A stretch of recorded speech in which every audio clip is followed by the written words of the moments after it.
Bonjour à tous, bienvenue dans Ecampacui. Nous sommes dans le quartier Bastiais de Saint-Joseph cette semaine. Deuxième étape avec un coup de projecteur sur une association, l'association USS Coursiga, qui regroupe depuis 20 ans des collectionneurs d'objets de la Seconde Guerre mondiale notamment. Pour nous en parler, on retrouve Alain et Damien Allègre.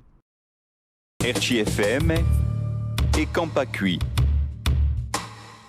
Alors bonjour, cette association est née en 2002, ça a été le souhait de deux amis, Antoine Dancidé et moi-même, et nous l'avons développée.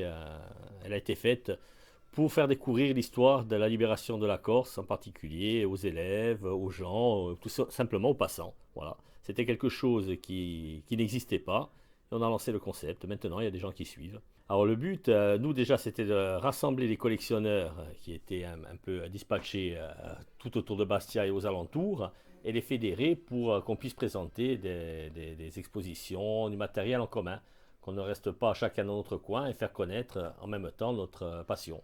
Alors nous avons commencé par traiter le second conflit mondial, donc la libération de la Corse, mais maintenant on traite aussi le premier, mais c'est tout, premier et seconde guerre. Après, les guerres coloniales, c'est autre chose. Peut-être on y viendra, mais pour l'instant, il y a déjà assez de travail avec la première et la seconde. Nous, donc on est engagé sur la Strada dia Memoria qui va se tenir d'ailleurs le 9 et 10 octobre prochain. On est aussi pas mal sollicité par les écoles. Puis là, donc, dans ce cadre du 80e anniversaire de la Libération, on intervient aussi auprès des collectivités. On fait pas mal d'événementiels et toutes les commémorations qui vont avec dans les villages, les commémorations logiques du 80e que tout le monde veut fêter sur notre île. Alors nous, on a du matériel qu'on porte, notamment les uniformes du 2e GTM ou plus largement des Alliés. Et puis après, on se déplace avec nos véhicules, donc Jeep Willys, Dodge WC51. Et puis on présente un peu comme à l'époque ces tenues, ce matériel pour que les gens se retrouvent un peu dans ces conditions d'époque où les libérateurs s'imprègnent de ces conditions d'époque où les libérateurs arrivaient et on était content de voir les Américains, les Français, etc. Alors moi, c'est mon quartier d'adoption. Bon, j'y venais déjà petit, mais j'y suis arrivé il y a 30 ans et puis j'ai jamais pu en repartir.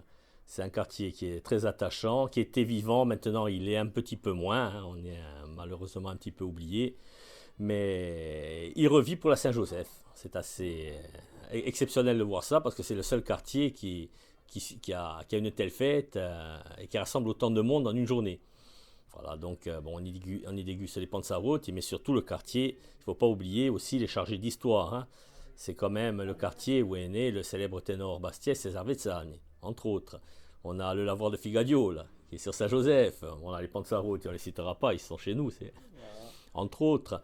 Puis même l'église, la confrérie. Saint-Joseph, c'est un village dans la ville. C'est un quartier pour la ville, mais en réalité, c'est un village. Il ne faut pas oublier que jusqu'en 1945, c'était le faubourg de Bastia. D'ailleurs, vous avez toujours les plaques à l'entrée et à la sortie de la rue Faubourg Saint-Joseph.